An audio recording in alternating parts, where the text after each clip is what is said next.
Okay, welcome to April 2025 Talk with the Doc during Parkinson's Awareness Month with Dr. Timothy Leichliter. We always talk about how many years has it been. Um, Thinking of David, he's initiated this with Dr. Leichliter. How many Well, years has it been? I don't know. I need to check on that. But Dr. I don't know. Leichliter is a movement disorder specialist neurologist with Allegheny Health Network. And without further ado, please take it away, Dr. Yeah, Leichliter. even Thanks, further. Casey. I'm just going to mute everybody. Oh, yes. And I have it in my Google Calendar. Parkinson's birthday was April 11th. I think that's probably part of the thing. But I don't know how long we've been doing this. It's been a while. It's been a few. Well, everybody, welcome back. It started in 2020. So it was with COVID, believe it or not. Wow. We're getting Either that or 2021. Yeah. Either way, I feel like I'm getting old. Nonetheless, here we are. Welcome back. I am Dr. Timothy Leichliter, sitting here in my office at Allegheny General Hospital. I am a so-called movement disorder specialist. I don't know what that means. I just make up that title. Sounds good. If you've been here before, well, you know the drill. If you haven't been here before, welcome to the party. This is where you guys ask questions and I answer them to the best of my abilities. Some of them have already been emailed to me, so I'll start with those ones. The rest, feel free to type them in the chat box. That's where I'll go to after I finish the ones that are emailed to me, and I'll try my best to answer as many questions as I can with as much information as I can. Now, caveats here that I always throw up are this is not a good place to get individualized treatment or therapy plans. Talk to your doctor. This is a good general place to ask questions for everybody's enjoyment. This is also a place to get my opinion. I have a lot of opinions. I share my opinions relatively freely, but they are indeed just my opinions. And so if you go to a different neurologist or a different movement disorder specialist or a different doctor, they may have a different opinion. I like to think my opinions are based in as much scientific evidence as I can come up with, but sometimes I just make up crap. In which case I usually warn you, but you never know. With that being said, again, type your questions in the chat box and I'll start with the email questions and we'll meet somewhere in the middle. All right. So I actually had quite a few emailed to me this time. Casey, I like that you kind of grouped them all together for me. That was nice for me. So what advice do you give Parkinson's patients that cannot tolerate the levodopa carbidopa because it causes diarrhea? The dopamine worked great, but my husband could not continue to take it. What are his options? So I'll expand this a little bit to include anybody who has, and we're drinking chai today. So a little changing it up. I'll expand it to anybody who has side effects to carbidopa levodopa, right? Because again, carbidopa levodopa is our gold standard medicine. It's the best drug we have. It's the best pill that I have. It's the one that works the best. It's been shown time and time again to work and really impact quality of life the best. So 9 times out of 10 or 99 times out of 100 or maybe even more, it's the first medication that we start with because it really is the best drug that we have. It's not the only drug we have, and generally the plan is often increase it a little bit and start layering in other medicines, but it's usually across the board the first medicine that we start with. But not everybody tolerates carbidopa levodopa. I don't know that I get a lot of people complaining of diarrhea. Most people have constipation, so they pray for diarrhea. But it can cause diarrhea, it can cause upset stomach, it can cause a whole bunch of different side effects to it. And there are some people who just can't tolerate it. We try lower doses, we try going up slower. I have my own made up titration for how I get you up to where I want, but we don't have to do that. We can go slower, we can try a lower dose, but some people just don't tolerate it. And then what are the other options? Well, so one is if there's a specific version of carbidopa levodopa that you don't tolerate, I will probably switch to a different version of carbidopa levodopa to see if you do tolerate it. Some people just don't specifically tolerate the 25/100, the yellow pill that everybody takes. It comes in a 10/100, so maybe I'll try that version. It comes in a controlled release, which is usually bluer, but it comes in 25/100 and 5200. And so maybe the controlled release won't be as tough on your GI system. It comes in Rotari, it comes in Crexont, it comes in an inhaler, it comes in a whole bunch of different varieties. And so my first choice would probably switch to a different version. Some people, and especially if somebody has an allergic reaction to it, which is very, very rare. I've seen it maybe a couple of times over 10 years. And oftentimes it's not actually an allergy to carbidopa or levodopa. It's an allergy to one of the fillers or whatever else is in the pill that you get. And so sometimes even just switching to a different brand maker works, but oftentimes switching to a different version works. The same thing is true for side effects. Some people tolerate one version, they don't tolerate another. And because carbidopa levodopa is still the best drug that I have, my first choice would probably be switched to something different. If that doesn't work, if you just have side effects to all versions, which I have seen, then we're stuck trying different medicines. We'll try a dopamine agonist like pramipexole or ropinirole or Benupro patch, or maybe an MAO inhibitor like rasagiline if we can get away with a lower potency drug. And maybe after a while, we'll come back to carbidopa levodopa and try it again to see if it causes the same problems. But the short answer is we try something different, and we try whatever we can to figure out, is there a medicine that I can get that you can tolerate, that I can get you doing better, to see if we can get you doing better. And if push comes to shove and we try a bunch of different medicines and you don't tolerate any of them, if I'm confident in the diagnosis or in the disease process, or if I'm confident in what's going on, then maybe we try DBS. I'm not against going to deep brain stimulator surgery if I think it makes sense in somebody who does not tolerate medications. Again, I've probably done that only a very few select times over the past 10 years. But so there are choices, is the long story short. And so we just try to figure out a workaround. We try to figure out a different way to treat the I symptoms think and it see if we said can get you join the doing better. meeting and And you I hit clicked it? on it. I'll just keep muting everybody. We saw this article and would love to hear Dr. Leichliter's take on how promising this new research actually practically is. It's from the Huffington Post, titled "A Mystery Behind Parkinson's Causes Has Been Solved in Life-Changing Studies." So of course I opened it, and it was actually an article, a basic science article nonetheless, where they have actually visualized and have mapped out the structure of PINK1. Don't ask me what I can read to you what PINK1 stands for, but that's not really that important. PINK1 is one of the more common genetic variants of Parkinson's disease. It's probably third, fourth in terms of common. I would say GBA is probably 1, LARC2 is probably 2, Parkin is probably 3, PINK's probably up there. But the long story short is this is a protein or complex that degrades abnormal mitochondria. And so they have actually taken pictures, and I don't know how I didn't actually delve into the underlying science behind how they mapped this out, but they actually were able to figure out how this protein seems to interact with the abnormal or degenerating mitochondria and clean that out. So is that useful? Well, yes, absolutely. The more we can learn about or uncover the underlying triggers and causes of people with Parkinson's disease, the better and closer we are to solving the problem, figuring out why people get it, and then more importantly, figuring out how to not get it. Or if you do get it, how do we slow it down? How do we prevent it from getting worse? None of the things that I currently have the ability to do. Now, the problem, and why I don't get too excited, is I actually had to Google how common is PINK1, and it's about anywhere from 1 to 8%.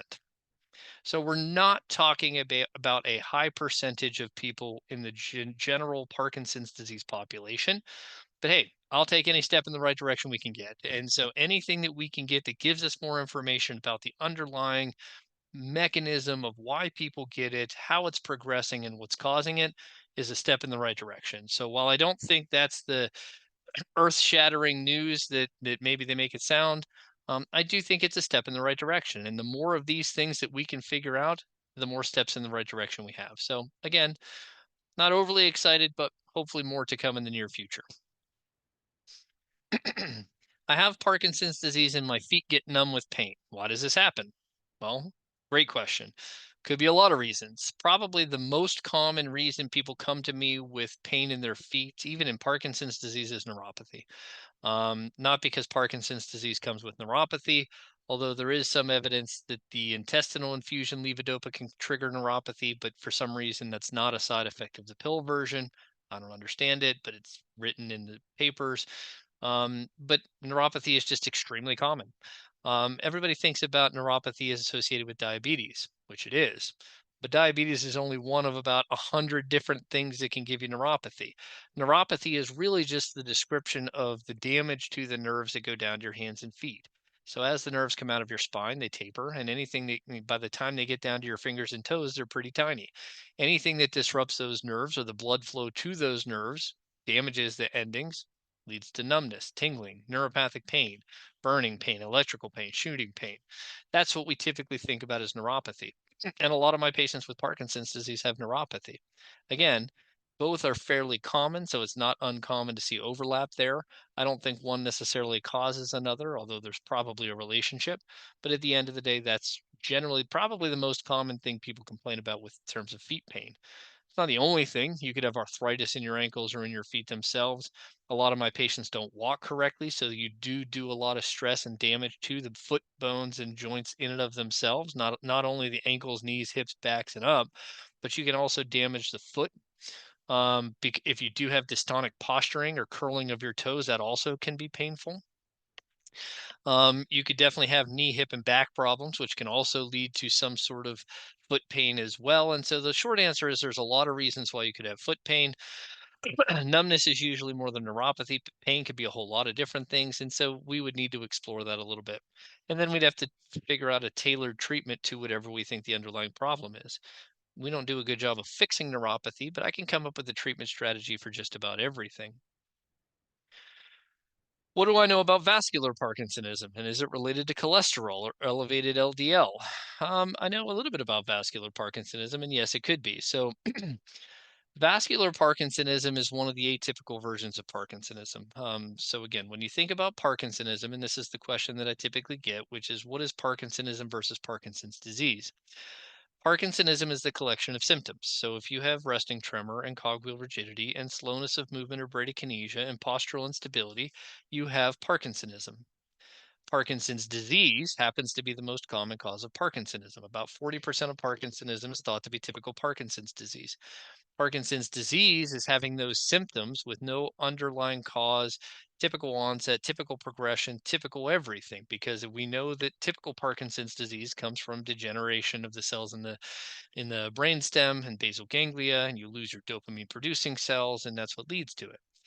If anything is atypical, then it's not Parkinson's disease, it's Parkinsonism. One of the more common causes of Parkinsonism is vascular. Drug induced is probably more common, but vascular is also pretty common. Vascular Parkinsonism is exactly what it sounds like. So it's Parkinson's symptoms in the setting of vascular disease. And vascular disease is, again, much like neuropathy, which we talked about, damaging small blood vessels and nerves that go down to your feet and hands and toes. This is damage to the blood vessels in your brain. So the blood vessels in your brain start on the outside and they dive to the inside. And as they do so, they get smaller. Anything that disrupts those blood vessels can damage the blood vessel wall. And when that blood vessel wall gets damaged, it gets thickened. And as it gets thicker and thicker and thicker, eventually it closes off and it leaves a spot on your MRI or on an image. So when I do a brain scan or an MRI of somebody who has vascular Parkinsonism, I see a lot of vascular disease and white matter changes. So white spots that shouldn't be there. And why that's important is it can look a lot like typical Parkinson's disease, but because it's structurally different, it behaves different. And so oftentimes you'll see vascular Parkinsonism called lower half Parkinsonism, because unlike typical Parkinson's disease, it oftentimes has a hand or an arm tremor and cogwheel rigidity. Those patients typically don't. They're often not very stiff in the arms. They don't have a lot of tremor, but they have a lot of walking and balance problems. They have a lot of magnetic gait, freezing of gait, difficulty initiating steps. And when I see that pattern without a lot of kind of tremor or stiffness, I automatically think vascular, because that's why it's called lower half Parkinsonism. And then I'll go looking with an MRI and I'll see the changes. There's nothing necessarily that I do differently about vascular Parkinsonism. I still use the same medicines. I still recommend exercise above all else and tons of therapy. The difference is that it just doesn't respond as well. So anytime there's a structural cause of Parkinson's symptoms, it just tends to respond less well to medicines like carbidopa, levodopa, pramipexole, so on and so forth. Doesn't mean I don't use them. It just means that I don't get the same good kick in or good response as I do in typical Parkinson's disease. Now, what are some triggers of vascular disease? So when I'm talking to my vascular Parkinsonism patients, I talk about stroke and heart attack risk factors because that's what ultimately leads to vascular changes. And this is typically high blood pressure, high cholesterol, diabetes, smoking, bad family history. Can't do much about your family history. Certainly don't want you to keep smoking. And the others are really medication management, high cholesterol being one of them. So anything that increases your risk of having a stroke can increase your risk of vascular disease, and that's what I caution. So if you do have an elevated LDL or a high cholesterol, then yes, that could very well lend itself to more vascular changes, which, if they became enough, could lead to vascular Parkinsonism. So hopefully I answered that question thoroughly. And then the last question on this one is just a bunch of updates on new drugs, new treatment strategies, which I'll just go through relatively quickly, because at the end of the day, unfortunately, the answer is going to be relatively the same for all of these things. So prasinezumab, don't ask me how you say it. It's a drug that was in trial. The trial was called the Pasadena trial, which showed promise in terms of decreasing alpha-synuclein and being beneficial for people with Parkinson's disease. Phase 1 looked fairly promising. Phase 2 did not meet their endpoint. And so they were going to do another trial called the Pavlova trial, but that's been put on hold because it didn't reach its endpoint. Now, interestingly enough, if you went back to the data and subclassified patients or subgrouped patients, you could find some statistically significant changes, improvements, but they're still working on that. UCB 0599. I don't even remember what that stands for, what the drug name's actually going to be. This is a small molecule that actually targets misfolded alpha-synuclein. Again, still in research, still not available, more to come.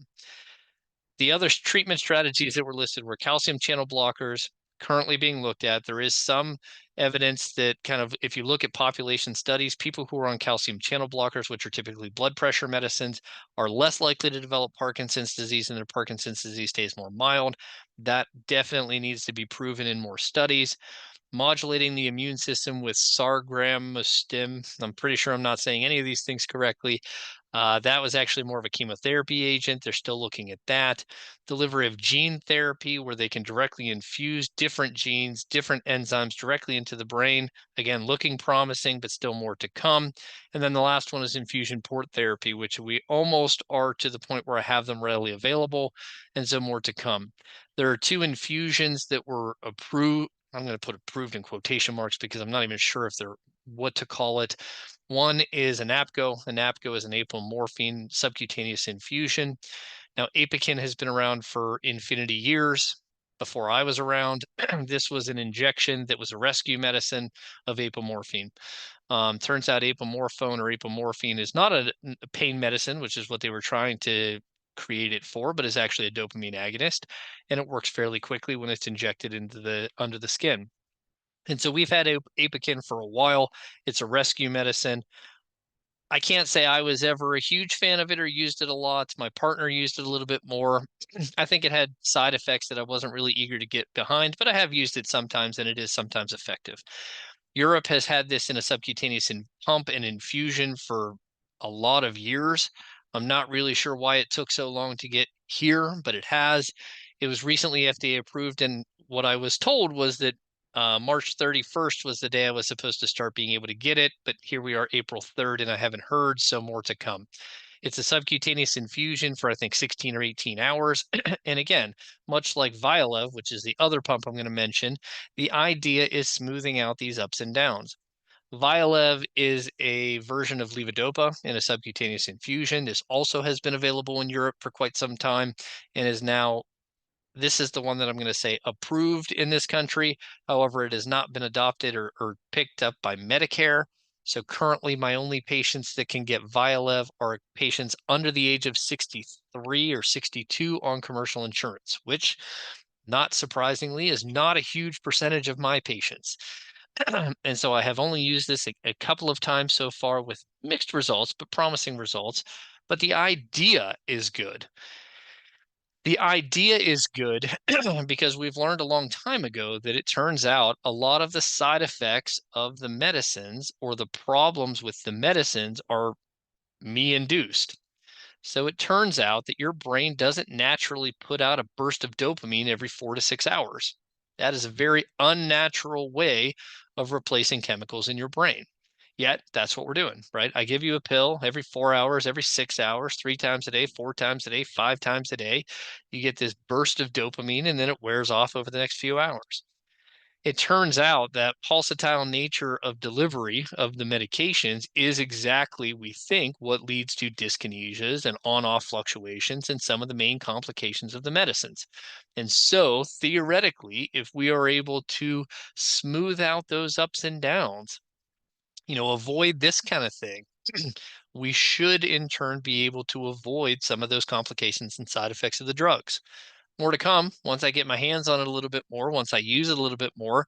I really do think this is a promising thing in our condition. It's just I got to get it. And so that's been the biggest problem to this point, is neither of them have been readily available, even though technically they are both approved. And so hopefully in the not so distant future, I will have a better and different answer for that question, because I will have had a chance to actually play with it and use it in more people and see what it really can and can't do. I was listening to a podcast last evening where Ed Begley Jr. was the guest. He uses NADIV therapy, glutathione, to help his Parkinson's symptoms. Do you have any insight or opinion on these therapies? He also spoke about having good results with hyperbaric oxygen. Any thoughts on that treatment to try and improve Parkinson's? I have an opinion on just about everything. And so I actually went and tried to find the evidence behind any of these things, and it's kind of iffy. So NAD it's basically a free radical scavenger and antioxidant that is used in a ton of different cellular mechanisms or processes in your body. Same with glutathione, also really a free radical scavenger and antioxidant. Both of these have been looked at to some extent in Parkinson's disease, although trials in these things are extremely difficult and poor. Both have some science rationale behind them and a little bit of evidence to their success, but neither of them have actually good, large um, studies to suggest they're beneficial. Glutathione actually tried to do one, but it didn't work. Doesn't mean it doesn't work. It didn't meet its endpoints in that study. And so again, the evidence is lacking. Same thing is true for hyperbaric oxygen. Again, there's promising thoughts and science behind its use in terms of how it does help cellular mechanisms or mitochondria function a little bit better, but the studies haven't been done. The studies have been small, they've been mixed, they really have not been gold standard randomized controlled trials, which are hard to do and very expensive, which is why you don't get them in stuff like this. And so even though all of these things have maybe potential, they're going to be really hard to be proven. They're going to be really hard to do big studies to suggest that they're good, which means it's going to be really hard for me to ever quote unquote recommend them. I have no problems if you want to look into them, if you want to try them. They're not FDA approved or covered by insurance, so they're all going to be out of pocket, and some of these things get quite pricey. And so just, again, be aware of that. But there is some scientific rationale behind them. There's just not a lot of good evidence for me to say, yes, you should really do this.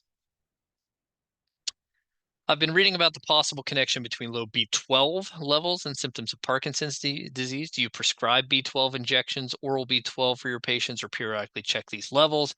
How do you feel about adding the supplement to a medication list? A friend of mine with PD has been prescribed B12 injections by his neurologist. She feels it's better to be on the high side of B12 than the low side of B12 in patients with Parkinson's disease. I agree with the majority of that. B12 does seem to have a connection with Parkinson's disease, although I don't know that it's necessarily been hashed out specifically. I would argue that in my experience, for whatever reason, people coming to my office, a lot of people in Pittsburgh are vitamin B12 deficient or low, much like vitamin D, because this is the sun that we get. And so at the end of the day, a lot of my patients are on B12 and D supplementation. I myself don't know that I've ever ordered the B12 injections, really because I don't know how. I mean, I could probably figure it out, but usually I would defer to a primary care doctor because they do this stuff much more frequently than I do, and they're better at it. If I see somebody who's on the lower side, I'll say take an over-the-counter supplement and see if we can bring it up. Now, interestingly enough, low B12 does cause neurological problems, but it's much more commonly a neuropathy. So numbness can affect your balance, position sense, things like that. Also, interestingly enough, if you actually do a blood test for B12, it'll tell you the normal range of B12 is like 200 and some to 900 and some. And we know that in neurological processes, we like you to be at least 400 or 500. So even if you're in low, quote unquote, normal, I'm still going to recommend that you should probably take some B12 to bring that level up. Also, interestingly, B12, as far as we know, is not something you can be toxic on. Generally, the B vitamins just get excreted in your urine, and you really cannot be toxic on the majority of B vitamins, including B12. The one caveat to that is B6. B6 you can be toxic on, and it can cause neuropathy. So you do have to be a little bit careful. But as far as we know, you can't be B12 toxic. I treat it just like every other medicine. So when patients come to me with supplements, I say, put it on the list. I have no problems, recommending it or trying it, because we know if you're low, we should bring it up. I don't know that I necessarily say if you're at 600 or 700, we should try to get you to 1,000 or 1,200 of a level. I'm not sure there's any evidence for that, but I don't disagree. Probably better to err on the high side than the low side. And so I take a B12 supplement, not because I've ever been tested to be low, because I just feel like most people in Pittsburgh are, and I fall into that category. Not to say you have to. There's not a lot of evidence that just taking it across the board is helpful, but to each their own. And that was all the questions that I had in email today. So I'll go to the ones that you guys got to start throwing more questions on there. This was actually a question I struggled with, and I blame Casey for this, because she's the one who posted it on here directly to me. So what has been the most recent information that has given you the most hope or encouragement for being able to treat Parkinson's? And now, if you're my patient, or if you've listened to enough of these talks, I am not exactly, quote unquote, the most optimistic person on the planet. I have never been tagged as a ray of sunshine. I like to think I am very realistic. Some people may interpret that as pessimistic. What are you gonna do? Probably the thing that gives me the most hope and encouragement is these infusion therapies. And I say that for all the reasons that I just mentioned. So it's new, at least here. We have a lot of evidence in Europe that these therapies really are beneficial. Now, the caveat to that is Duopa was also in Europe for quite some time, and they loved it over there. It went as Duodopa. This is the intestinal infusion levodopa, and it just never caught on here. So again, Europe is not exactly America. We do things a little bit differently. But these new infusions have been available over in Europe for quite some time. They've used them a lot. They've had good results. And so I'm optimistic and hopeful that once I'm able to get them, that I really can start smoothing people out. Again, it's not without its own price. All magic comes with a price. We do have to worry about the catheter and infections and so on and so forth. But I'm interested to see where those technologies and where those infusions fit into our treatment strategy. I haven't quite figured out the answer to that question. I'll know the answer to that question once I get to use it a little bit more. I get to see how patients do with it. But that's probably what I'm most optimistic about, because there are so many patients that I see that are constantly up and down throughout the day, that are taking pills 5, 6, 7, 8 times a day. And that's not exactly a great way to do it or to live your life. You're constantly having to figure out, where are my pills? Do I have my pills with me? When can I eat? Because eating sometimes interferes with that. And so it's a very challenging thing when people need medicine so frequently. But I have a lot of patients that end up in that situation. And so I'm optimistic that that's going to be an area that maybe I can improve patients' quality of life. I think that's kind of the thing that I'm looking forward to the most. The other thing recently that has kind of given me a little bit of hope, although again, I'm going to put cautiously optimistic, because that's what I like to call it, would be adaptive DBS. Again, they're making improvements on this. AI models are really improving things. We've had the recording precept for a while. Now we're starting to use that to see if it helps us adjust deep brain stimulators. And while I don't think that's the solution I'm still hoping for or waiting for, I think it's another step in the right direction to get us to where I think we all want to be. So again, I do think at the end of the day, there are a few things that I am cautiously optimistic. Hang on one sec, Vicky. Cautiously optimistic about. Even though I'm not necessarily typically an optimistic person, I think there is some hope. All right, go ahead.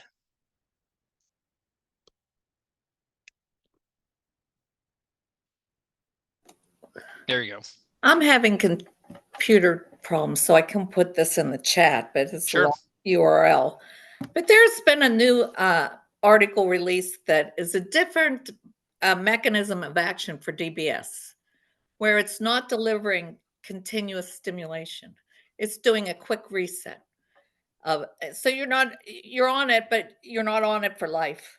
and the brain doesn't adjust to it for like, that's why I don't believe in DBS that much. Even the adaptive is doing continuous stimulation and they're only changing the amplitude. They're not changing all the myriad of parameters to adapt, like the direction, Hmm. pulse width, frequency. They're only changing the amplitude. So Yeah. I don't know what that's going to do. But this new it's a nanoparticle-based wireless deep brain stimulation system that reverses Parkinson's disease. It actually reverses it, but it's only in mice or rats. But at least people are looking at this as being a nervous system reset. It's not a lack of dopamine. It's Hmm. like with the beach band, you're getting a frequency on your wrist and it can resolve it and Hmm. along the meridian. So what's the philosophy with the neurologists on believing this, that it's not really a lack of dopamine? We need a reset of the nervous. So at the end of the day, there's a lot of different philosophies on these things. And actually, his name will come to me at some point, but he's a guy out of Cincinnati, well known in the Parkinson's disease world, who wrote a paper and did a talk on how lack of dopamine isn't the cause of Parkinson's disease. It's actually too much dopamine is the cause of Parkinson's disease, and that it's toxic to cells. And so at the end of the day, there are Dr. multiple Zachary different. Bernstein. Dr. With Zachary Bernstein. No, it's a different guy. I forget, if you say SP. his name, I'll recognize it. But at the end of the day, there are multiple people with these ideas. And so not everybody in the movement disorder world has the same philosophy, has the same research strategy, has the same ideas. And the same thing is true for DBS. We've never really proven how deep brain stimulator works. There's theories, but we do not actually know the underlying mechanism. My personal philosophy is that it probably isn't necessarily increasing dopamine, but it's resetting the abnormal circuitry in the brain. Through recordings, we have learned that people with Parkinson's disease don't have the same firing patterns as they should. They're typically supposed to have firing patterns in the 30 plus hertz range. People with Parkinson's disease have this beta band, which is in the 13 to 14 hertz range. And it seems like if you stimulate these areas, maybe you can reset that circuitry to a more correct firing pattern or a faster frequency. And we think maybe that's what helps some of the symptoms. There are movement disorder specialists, neurologists who think that DBS is actually can be disease modifying. It can reset the brain and it can actually, I don't want to say necessarily reverse Parkinson's disease. I think that's going to be a little bit of a stretch, but maybe slow it down or halt it where it's at. And their philosophy is that we are just not implanting people soon enough. So there are definitely philosophies out there. There's a lot of ideas out there. And the hard part is studying these things, as you know. Because again, you got to start in cell lines and you got to go to animal models, which is what you're talking about, mice or rats, and then you work your way up to primates, and eventually maybe you get to people. But I don't get overly excited about this stuff because we've just been burned so many times. How many times have we heard about something that was really good in a cell line model or in a mouse model, and then it got to, typical standard studies in people and it just didn't work. I mean, I've had patients bring me things that this happens not infrequently. And again, this is probably part of my pessimism or realism, is that I'm not overly optimistic because we've just been let down so many times. And so I don't disagree with you. There are a lot of different philosophies out there, and not just in the research world or in the patient world, but also in the provider and practicing neurology world. And it's just a matter of trying to tease through all these ideas, figure out how to study them, figure out the best way to try to look into these research wise and figure out what actually works and what doesn't. But So more to come. what do you think about the main assumption that it's a lack of dopamine? And it might not be. What do you think Well, about that? I think it's a great idea. And I've posed this question on a few times to random people and I never get a good answer. So let's do a little bit of a history lesson here. So it was back in the 1960s where they actually sliced open people's brains with Parkinson's disease and they stained them. They were actually looking for neuromelanin, and it turns out they found dopamine. And sure enough, there's a famous picture that if you stain certain people with Parkinson's disease brains with a certain chemical, it's supposed to be black, hence called substantia nigra, nigra being black substance. And in people with Parkinson's disease, it's white. They don't have these cells. And that is what ultimately led to the idea that dopamine loss is what causes Parkinson's disease. There was a correlation there. Fast forward to, I forget when they actually found Lewy bodies, Lewy body pathology was really the next idea that came about, right? This misfolded alpha-synuclein that clumps together in these so-called Lewy bodies, and it deposits itself in different areas of the brain. And if you go by the Brack hypothesis, who wrote, this is why you see the progression, it starts in the gut, then works up to the nose, and works to the back of the brain, and then forward. And sure enough, we now think, well, okay, maybe it's not necessarily completely a chemical problem. Maybe that's a byproduct of these misfolded alpha-synuclein particles called Lewy bodies. Maybe this is actually a misfolded protein problem. And then fast forward to most recently, which is exactly what I just mentioned, which is these abnormal firing patterns in people's brains with Parkinson's disease. And so then the question that I always pose is Parkinson's disease a chemical problem? Is it a protein misfolding problem? Or is it an electrical problem? Or is it all the above? Now, we found those things in the order of ease to find those things, right? It's very easy to do an autopsy and stain something. It's a little bit more difficult to use an electron microscope or a more high-powered microscope to see these clump proteins. And you really couldn't find those beta bands until we developed deep brain stimulator surgery. And so at the end of the day, these things were found in the order that they were easy to do, but that doesn't mean we found them in the correct order or we found them in the order that they actually happen.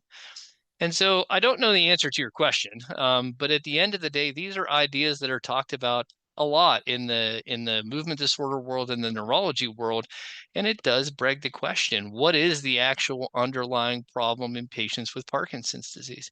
Is it truly a chemical problem, or is the chemical problem a byproduct of these abnormal circuitry patterns or these other things? I don't know the answer. I'd love to say that I have the answer of the words of wisdom here, but you definitely bring up an idea that is talked about, and I just don't have the answer just yet.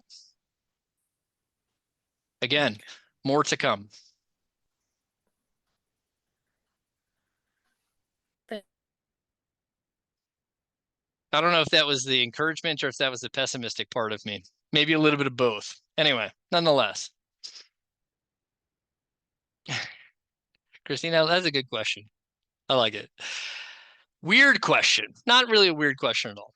I believe it is common for people with Parkinson's disease to be very susceptible to the placebo effect. If someone is told they have a specific issue, for example, peripheral neuropathy, can a person with Parkinson's or PD exacerbate the problem with too much focus on it? Sure. This is another one of those things that is very, very complicated. I'm going to take a step back here. Let's use anxiety as the example. So anxiety amplifies every single symptom of Parkinson's disease. Now, anxiety and depression are typically thought to be psychiatric conditions, whereas Parkinson's disease is a neurological condition. Not sure what the distinction is. There are plenty of structural problems that lead to anxiety and depression, and there are plenty of chemical or other problems that lead to Parkinson's disease. And realistically, my personal opinion is that psychiatry and neurology are actually one field, just different views of it.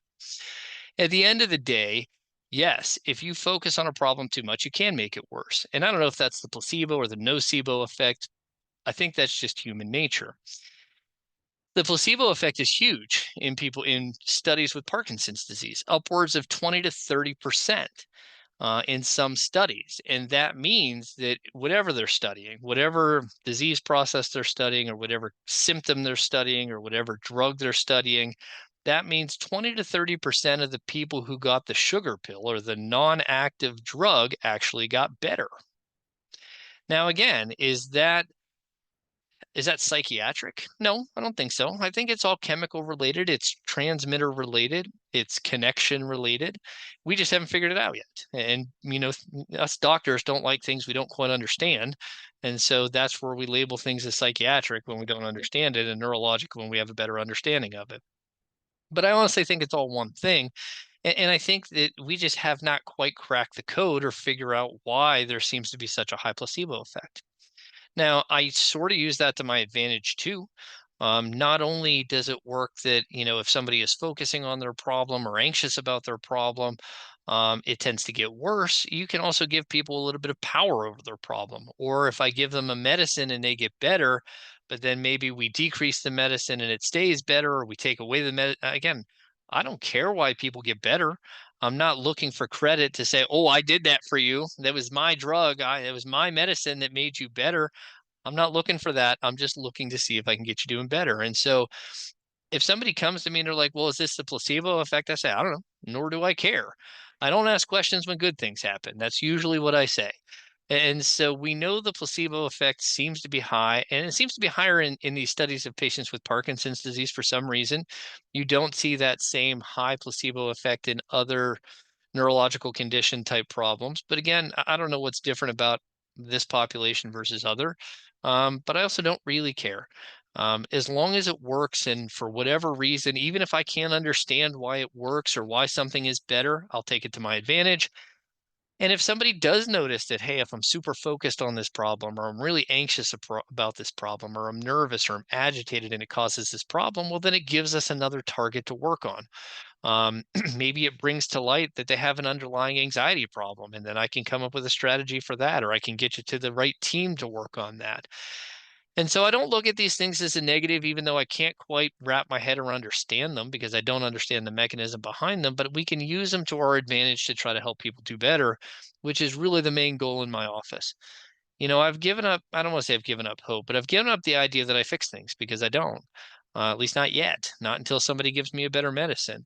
And since I can't fix everything I'm really aiming for is quality of life. How can I get you feel better? How can I get you doing the things you want to be doing a little bit better? How can I get you moving a little bit better? That's really what I'm aiming for, getting you to try to do the things that you want to do a little bit better. And so if that's a placebo effect, if I have to correct an underlying issue that isn't necessarily directly related, that's what we're going to do. Is a subcutaneous agonist as effective as carbidopa? Probably not. So if we're talking about an APCO, which is the dopamine agonist, probably not. I would liken an APCO more to the dopamine agonist route, which is more the pramipexole, the ropinirole, the Nupro patch, which are not as good. I'm going to put good in quotation marks because that's very subjective, but theoretically not as potent as carbidopa levodopa.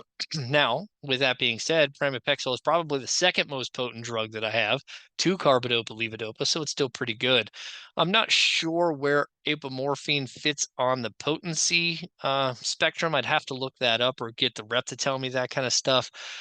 Generally, Mirapex is kind of the most potent. Requip's kind of the least potent. Nupro is somewhere in between in my experience. I'm not sure where a NAPCO or the apomorphone is going to fall. I don't think it's going to replace carbidopa levodopa. I think it's going to be an adjunct or an additive treatment strategy for patients, but I'm just not sure. Now, the levodopa or the phospholevodopa infusion should be as effective as oral carbidopa levodopa, but I just haven't gotten to play with it enough to know.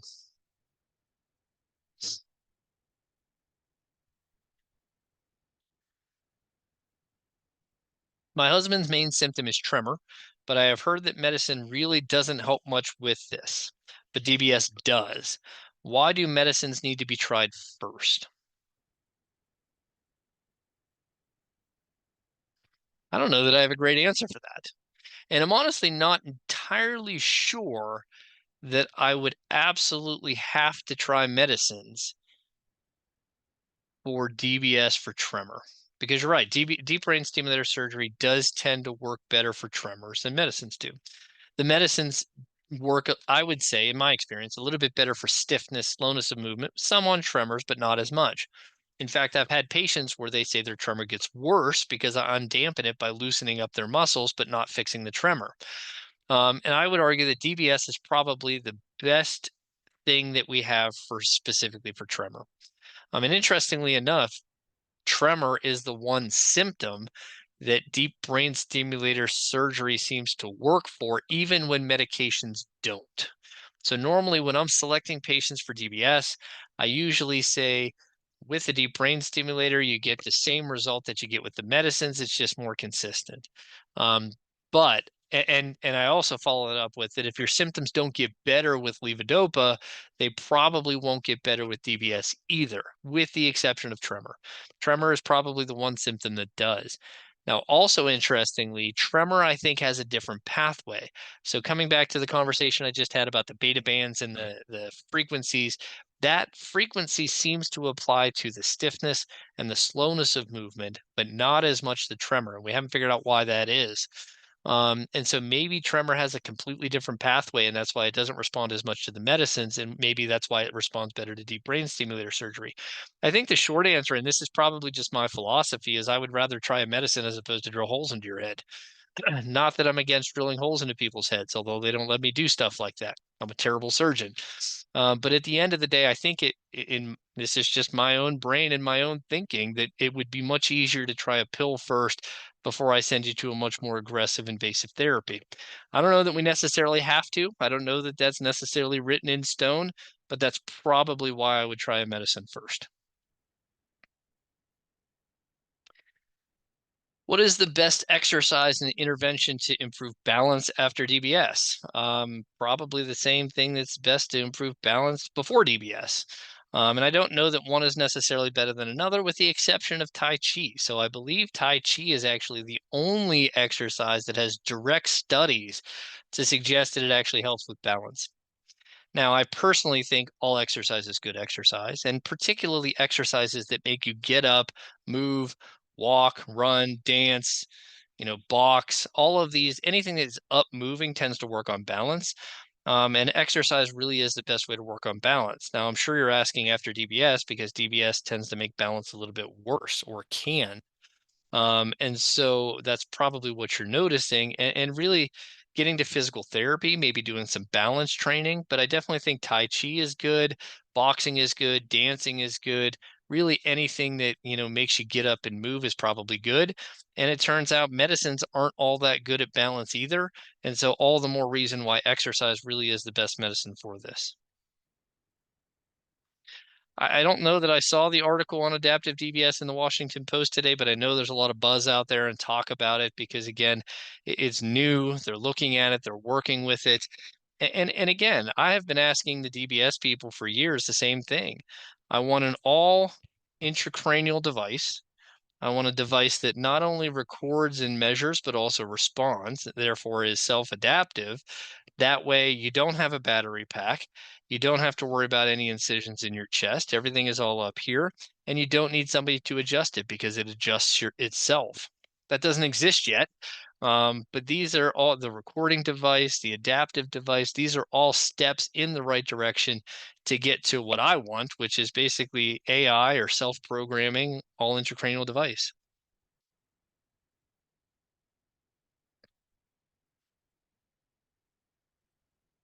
If your main issue is freezing of gait and not tremors, how effective is DBS? It's definitely not my favorite choice. Not to say it can't help. There's a certain percent that I can't remember offhand of balance and walking and freezing of gait that does improve with DBS, but it's definitely not my favorite choice. Because deep brain stimulator surgery is not great for walking in balance, much like the medicines aren't great for walking in balance. And freezing of gait is such a difficult thing to target. It the DBS, the medicines, they definitely work better for tremors than they do freezing of gait. And so if that really was your main symptom or your only symptom, I don't know how eager I would be to do deep brain stimulator surgery unless you told me that the medicines really do help. They're just not consistent or you're having side effects to it. Then maybe it would be something I would think about, but I would definitely think twice, maybe even 3 times before we had that conversation or I got you to the surgeons.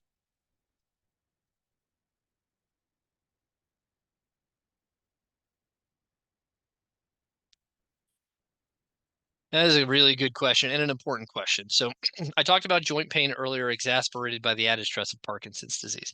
So it's not uncommon for my patients to have joint problems.